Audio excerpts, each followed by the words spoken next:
मित्रांनो, लग्नाची बेडी या मालिकेच्या आजच्या भागामध्ये राघव सदाला फोनवर विचारतो, काय रे, मी स्वतः तुला जेलमध्ये टाकलं होतं, तू असा अचानक बाहेर आलाच कसा? त्यावेळी आता सदा म्हणतो, हे बघ, ते महत्त्वाचं नाही आहे, पण जेलमध्ये असताना मी एकच विचार करत होतो, मी असा गप्प बसला नव्हतो, मी फक्त आणि फक्त तुझ्या फॅमिलीला आणि तुला कसं संपवायचं ना याचा प्लॅन करत होतो, कारण माझं आयुष्य पूर्णपणे तू उद्ध्वस्त करून टाकलंस.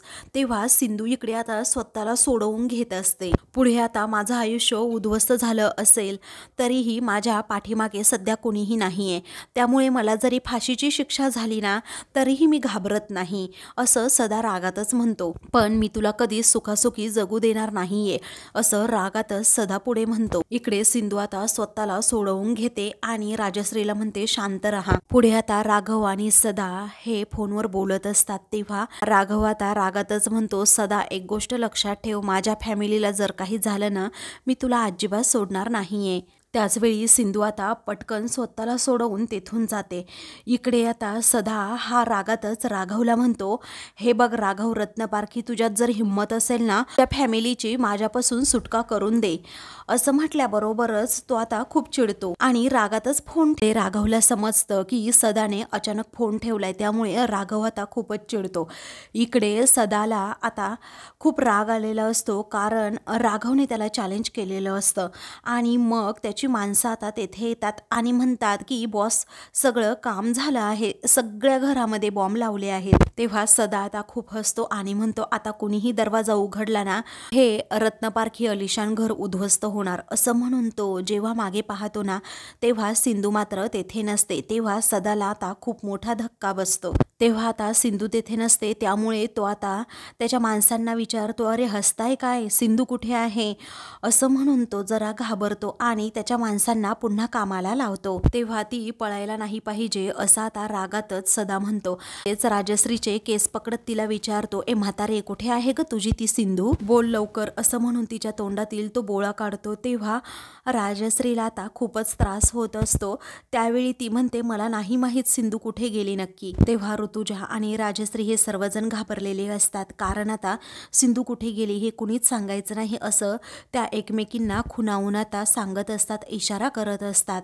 त्यानंतर सदा विचारतो, काय ग, मगाशी तर खूप पोपटासारखी बोलत होती, मग आता असं अचानक काय झालं, तू मला सांगत नाहीस? तेव्हा ती आता रागातच म्हणते की मला नाही माहीत सिंधू नक्की कुठे आहे ते. आणि हे बघ सदा, मी तुला अजिबात घाबरत नाही, समजलं, कारण माझा मुलगा सैन्यात होता आणि त्याचबरोबर माझा मुलगा सुद्धा पोलिसात आहे आणि हे सगळं आमच्यासोबत होऊ शकतं याची कल्पना आम्हाला होतीच. आणि तुला काय वाटतं रे, आमची सिंधू डॉक्टर आहे तर ती तुला घाबरेल? अरे ती तर राघव इतकीच धाडसी आहे, समजलं, ती आम्हाला तर काहीच होऊ देणार नाही. आमचा राघव आणि सिंधू हे दोघेही मिळून आम्हाला कधीच काही होऊ देणार नाही, असं राजश्री आता स्पष्ट शब्दात सांगते.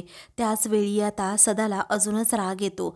दुसरीकडे सिंधू आता रूममध्ये आलेली असते, रूमचं दार बंद करून घेते आणि ती आता खूपच रडत असते. काय करावं तिला सुचत नसतं.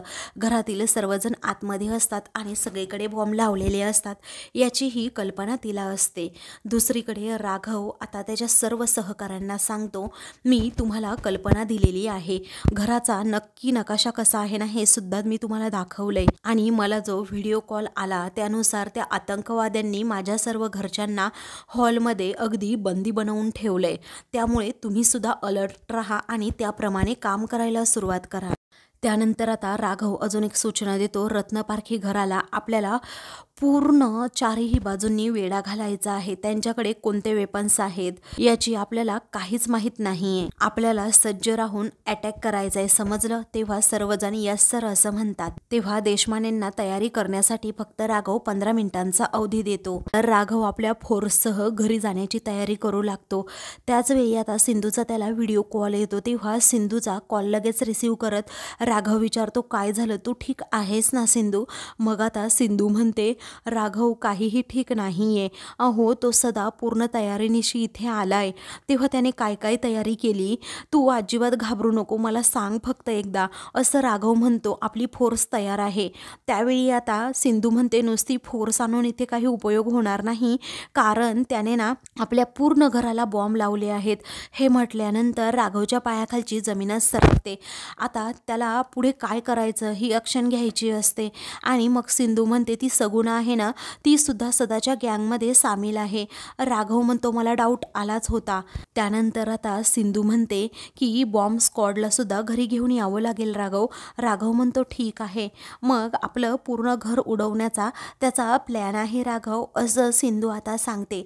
राघव म्हणतो काळजी करू नको, मी सर्व तयारीत येतोय. आपली सावी आणि विनू कसा आहे ते सांग. तेव्हा काहीच ठीक नाही आहे राघव, मी सांगितलं ना, मुलांच्या तोंडात सुद्धा त्याने असे बोळे कोंबले आहेत. नंतर सिंधू आता राघवला म्हणते राघव जर त्याचा प्लॅन यशस्वी झाला ना तर सगळं काही संपून जाईल. आपलं हे घर, आपली माणसं, सगळं सगळं संपून जाईल, असं ती आता राघवला सांगते आणि खूप रडत असते. राघव आता म्हणतो की सिंधू तू फक्त शांत राहा, बाकी कोणताच विचार करू नको. हे बघ मुलांकडे लक्ष दे, तुला काहीही होणार नाही, घरच्यांना काहीही होणार नाही, फक्त माझ्याकडे तू लक्ष दे. तुला माझ्यावर विश्वास आहे की नाही, असं तो आता तिला विचारतो. तेव्हा ती म्हणते हो आहे माझा विश्वास तुमच्यावर. त्यानंतर आता सिंधू अगदी रडतच म्हणते राघव पण आपण एकत्र कधीच खुश नाही राहू शकणार का? अहो मला वाटलं होतं ती मधू पकडल्या गेल्यानंतरही आपण एकत्र अगदी सुखात राहू, परंतु तसं काहीच होताना दिसत नाहीये राघव. आपली माणसं, आपली मुलं, सगळेजण आपण आनंदाने राहू, पण तसं काहीच घडत नाही राघव. तेव्हा राघव म्हणतो तसंच होणार आहे, अगदी तसंच होणार आहे सिंधू, तू अजिबात काळजी करू नकोस. आणि खरं तर सगळी चूक माझी आहे, माझ्यामुळेच आपल्या घरावर एवढं मोठं संकट आलंय, राघव स्वतःला दोष देत म्हणत असतो. तेव्हा सिंधू म्हणते नाही राघव, तुमच्यामुळे काहीच झालेलं नाहीये. अहो तुम्ही फक्त तुमचं काम केलं राघव, तुम्ही फक्त तुमची ड्युटी केली, यामध्ये तुमची काहीच चूक नाहीये खरं. मग आता राघव म्हणतो हे बघ सिंधू, तू उगीच माझी समजूत काढत बसू नकोस. आता मला माहिती आहे सगळी चूक माझी आहे आणि माझ्यामुळेच एवढं मोठं प्रकरण तुमच्या सर्वांच्या अंगावर शेकलंय. आता डोंट वरी, हे सगळं मीच नीट करणार आहे. इकडे सदा आता सर्वांनाच खूप त्रास देऊ लागतो आणि रुक्मिणीच्या पायावर पाय जोरात ठेवत म्हणतो की ए म्हातारे सांग अगोदर तुझी सून कुठे आहे ती, असं म्हणून आता तो तिच्या डोक्यावर सुद्धा गण रोखतो.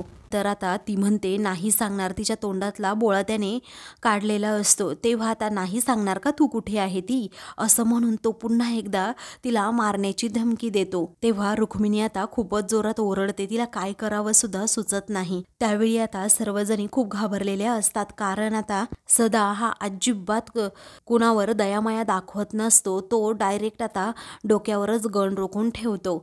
दुसरीकडे आता सर्व रूममध्ये आता ते आतंकवादी पाहत असतात की सिंधू नक्की कुठे लपली आहे ते, आणि रूममध्ये येऊन बेडखाली सुद्धा चेक करत असतात आणि त्यांच्या हातात भली मोठी गनसुद्धा असते, परंतु त्या रूममध्ये आता सिंधूच नसते.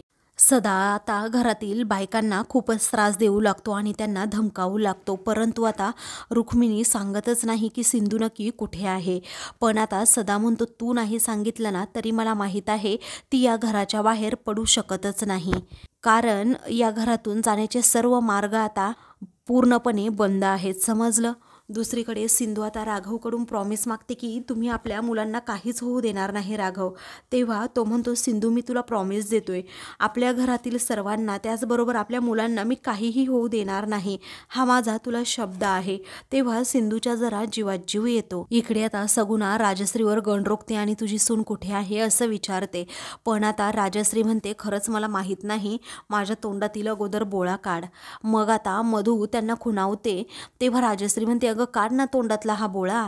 तेव्हा तू काय मला मूर्ख समजली का, म्हणजे तू तोंडातून बोळा काढणार आणि आरडाओरडा करणार म्हणजे सगळेजण इथले अलर्ट व्हायला, असं तुला वाटतं का. मग राजश्री नकारार्थी मान हलवते. तेव्हा तोंडातील बोळा आता सगुणा काढते आणि म्हणते की कुठे आहे तुझी सून, सांग बरं अगोदर. मग आता वहिनींना खूप त्रास होतोय, त्यांना थोडं पाणी देतेस का, असं आता लगेच राजश्री विचारते. तेव्हा मागचा पुढचा विचार न करता, वयाचा मान न ठेवता सगुणा राजश्रीच्या 5-6 कानाखाली ओढ सोडते. तेव्हा हे पाहताच सर्वांना मोठा धक्का बसतो. त्यानंतर ती पुन्हा आता तोंडात बोळा कोंबून ठेवते. तेव्हा राजश्रीला खूपच वेदना होऊ लागतात. तेव्हा आता घरातील सर्वजणे रडत असतात, कारण कुणीच अजून मदतीला कसं येत नाहीये हा प्रश्न त्यांना पडलेला असतो. तेव्हा ऋतुजा, रेश्मा आणि रुक्मिणी या तिघीही खूप घाबरलेल्या असतात. तर मुलंसुद्धा आता खूप घाबरतात आणि सगळ्यांकडे पाहत असतात. आपल्याला इथून आपले बाबा सोडवायला येतील अशी आशा मुलांच्या मनात असते, परंतु अजून राघव आलेला नसतो. इकडे राघव हा सिंधूबरोबर फोनवर बोलत असतो की मी तिथे अगदी फोर्स घेऊन येतोय, तू टेन्शन घेऊ नको, फक्त तोपर्यंत डोकं शांत ठेव, एवढंच. तू स्वतःची आणि घरातील सगळ्यांची काळजी घेणार आहेस असं प्रॉमिस तू मला दे. तेव्हा सिंधू हो असं म्हणते. तुम्ही टेन्शन घेऊ नका, मी घरातील सगळ्यांची काळजी घेईल. पुढे आता राघव म्हणतो, सिंधू मी तुला प्लॅन ऑफ ॲक्शन सांगतोय, एक्झॅक्टली तसंच झालं पाहिजे. तेव्हा सिंधू आता हो असं म्हणते. त्याच वेळी आता राघव तिला सांगणार असतो. सिंधूसुद्धा अगदी कटाक्षाने ते ऐकणार असते. तेवढ्यातच आता तेथे सदा येतो आणि सिंधूच्या हातातून फोन ओढून घेत तिचा आता केसच पकडतो आणि म्हणतो, काय लय मस्ती चढली का तुझ्या अंगात? तेव्हा सिंधू म्हणते, सोड मला, सोड अगोदर.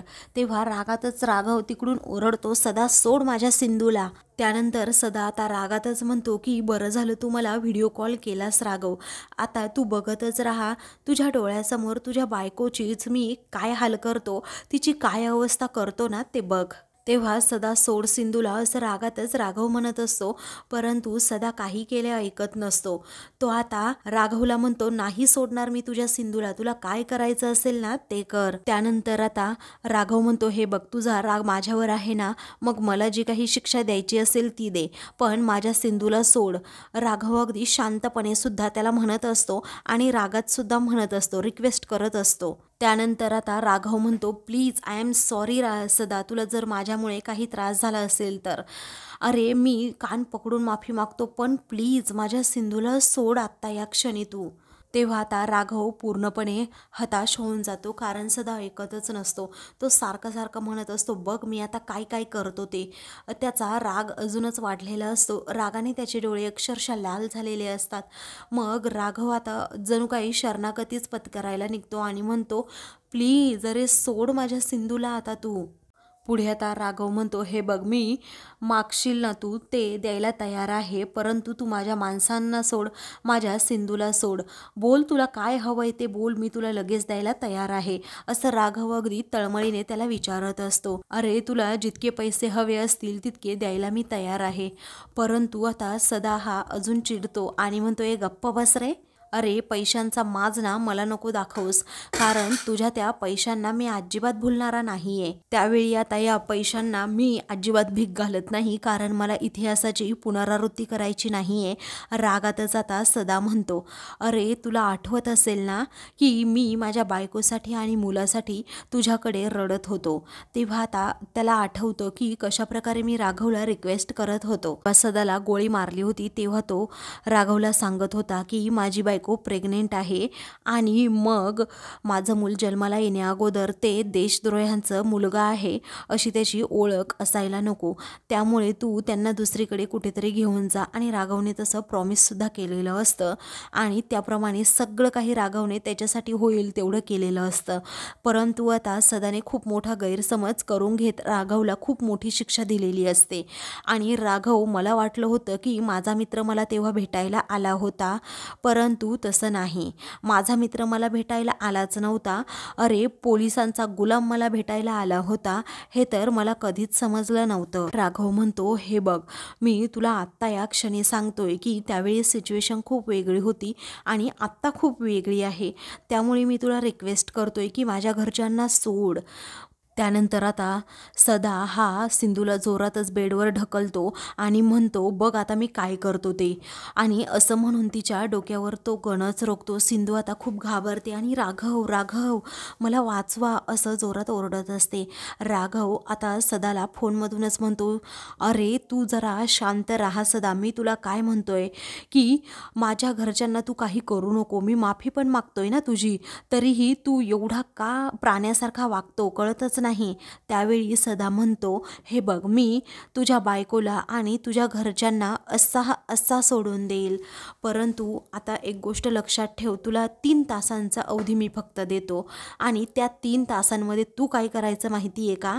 तू फक्त गजा कांबळे आहे ना, त्याला माझ्याकडे घेऊन यायचं, पोलिसांच्या तावडीतून त्याला सोडवायचं. हे जर तू करणार असशील तर मी तुझ्या घरच्यांना असं रिकामं सोडून देईल, अजिबात काही करणार सुद्धा नाही. तेव्हा राघवसमोर ही ऑफर ठेवल्यानंतर राघवला प्रचंड धक्का बसतो, कारण तो आता पूर्णपणे कोंडीत पकडलेला असतो. नंतर गजा कांबळे म्हणजे तो टेररिस्ट आणि तुझा बॉस असंच तुला म्हणायचं आहे का? आणि त्याला तुला सोडवायचं आहे का? असं राघव विचारतो. तेव्हा सदा हसतच हो असं म्हणतो. तेव्हा सदा आता म्हणतो, तुझी मेमरी ना खरंच खूप शार्प आहे रे, पण गजा कांबळे कोण आहे तुला माहिती आहे का? माझा बॉस आणि माझा गुरु. राघव म्हणतो, हे कधीही शक्य नाही आहे. पर्सनली मी CM सरांना जरी रिक्वेस्ट केली ना, तरीही ते मला या गोष्टीसाठी कधीही परमिशन देणार नाही, समजलं? तेव्हा आता सदा म्हणतो, तुझ्याकडे फक्त 3 तासांचा वेळ आहे, एवढं लक्षात ठेव. गजा कांबळेला जर सोडलं नाही, माझ्यासमोर उभं केलं नाही, तर मग मी काय करेन आणि काय नाही हे तुला समजणार सुद्धा नाही. त्यावेळी आता सिंधू अगदी चलाखीपणा करते आणि तेथे असणारी उशी ही त्या सदावर फेकूनच मारते. तेव्हा सदा अजूनच चिडतो आणि सिंधूचे केसच पकडतो आणि राघवला म्हणतो की एक गोष्ट लक्षात ठेव, मी अजिबात असा तसा गप्प बसणार नाही. 3 तासाच्या आत जर गजा इथे आला नाही तर मग मी अगोदर हिला ठोकणार आणि तुझ्या घराची विल्हेवाट लावणार. तुझं हे अलिशान घर मी पूर्णपणे बॉम्बने उडवणार. तुला शेवटचं पाहायचं असेल ना तुझं घर, तर पाहून घे. असं म्हणून तो व्हिडिओ कॉलद्वारे राघवला घर आता दाखवू लागतो. राघव म्हणतो, प्लीज सदा, असं तू काहीही करणार नाहीयेस. कुटुंबाला अजिबात त्रास देऊ नकोस. त्यानंतर तू फक्त आता 3 तासांचा विचार कर, बाकी कोणताच नको, नाहीतर तुझं अख्खं घर जळून खाक होईल, असं आता सदा म्हणतो. फोन बंद करून सिंधूला आता घेऊन लगेच तेथून जातो. तेव्हा सिंधू म्हणते, सोड मला, सोड मला, परंतु तरीही तो तिला सोडायला तयार नसतो. तो आता हॉलमध्ये अक्षरशः तिला ओढत ओढतच घेऊन चाललेला असतो. तर दुसरीकडे राघव आता खूपच चिडलेला असतो आणि त्याला काय करावं हे सुचत नसतं. राग आता पूर्णपणे अनावर झालेला असतो. काय करावं हेच त्याला कळत नाही, कारण आता गजाची मागणी या सदाने केली, परंतु माझ्या हातात काही नाही हे राघवला आता समजतं. तेव्हा कमिशनर साहेब आता तेथे येतात आणि विचारतात, राघव, हे बघ, तुला सदाचा कॉल आला होता का? तेव्हा राघव म्हणतो, हो. मग आता सदा काय म्हणाला असं राघवला ते विचारतात. तेव्हा कमिशनर साहेबांना सांगत राघव म्हणतो, त्याला गजाची कस्टडी हवी आहे, कारण गजा हा टेररिस्ट आहे आणि सदाचा बॉस आहे. त्यामुळे त्याला असं वाटतं की मी तुझ्या फॅमिलीला सोडेन, परंतु अगोदर गजा मला माझ्या 3 तासाच्या आत तिथे हवा आहे म्हणून. कमिशनर साहेब म्हणतात, हे कसं शक्य आहे राघव? राघव म्हणतो, प्लीज, अहो सर, माझी पूर्ण फॅमिली त्या सदाच्या ताब्यात आहे, मी काय करू ना मला कळतच नाही आहे. अहो, तुम्हाला माहीत नसेल, काकू, त्याचबरोबर सिंधू, माझी मुलं, बाकी सर्वजण त्याच्या ताब्यात असून आता तो किती त्रास देतोय त्यांना मी स्वतः डोळ्याने पाहिलं आहे. त्यावेळी आता कमिशनर साहेब म्हणतात, हो मला माहिती आहे, परंतु मोस्ट वॉन्टेड तो टेररिस्ट आहे आणि त्याला आपण असं सोडून देऊ शकत नाही. CM सरांबरोबर बोलणं करूनही काही होणार नाही, कारण सेंट्रल गव्हर्नमेंटच्या अंडर त्या जेल झाली आहे. 40 मर्डर केस त्याच्यावर आहेत. आपण तरी काय करू शकतो राघव? तेव्हा राघवला आता ते म्हणतात की मी तुला अख्खी फोर्स देतो, तुला लागेल तेवढी फोर्स घेऊन जा आणि तुला बॉम्ब स्क्वॉड द्यायला सुद्धा मी तयार आहे राघव, परंतु गजा नाही. गजा हा टेररिस्ट आहे. राघव म्हणतो, माझ्या फॅमिलीचा तरी तुम्ही विचार करा सर. कमिशनर साहेब राघवला आता सूचना देतात की हो, आता तू तिकडे जायचं आहेस तुझ्या फोर्ससह आणि त्या सर्व क्रिमिनलांना इकडे घेऊन यायचं आहे, ही तुझी ड्युटी असेल. आणि मला माहीत आहे राघव, तू ही सिच्युएशन अगदी व्यवस्थित हँडल करशील, माझा तुझ्यावर पूर्णपणे विश्वास आहे. आता राघवला स्वतः कमिशनर साहेबांनी असं सांगितल्यामुळे त्याचाही नाईलाज होतो, पण पुढे कसं पाऊल उचलावं आता या क्षणी तरी त्याला समजत नाही, कारण गजानाही इकडे सदाकडे आणला तर तो माझ्या फॅमिलीबरोबर काय करेल हाच प्रश्न त्याच्यासमोर असतो. आता राघव स्वतःला खूपच त्रास करून घेतो, तेथे असणाऱ्या सर्व वस्तू तो अस्ताव्यस्त फेकून देतो आणि फोर्स घेऊन मी जाऊन करू तरी काय, असा राघव समोर आता प्रश्न उभा राहतो. कारण फोर्स घेऊन गेलो तर सदा हा लगेच अलर्ट होईल.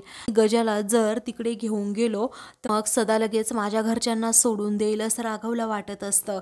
त्यानंतर राघव आता खूपच जोरात ओरडतो. आता काय करावं ना त्याला सुचत नाही. तेव्हा राघव खूप खूप जोरात ओरडत असतो.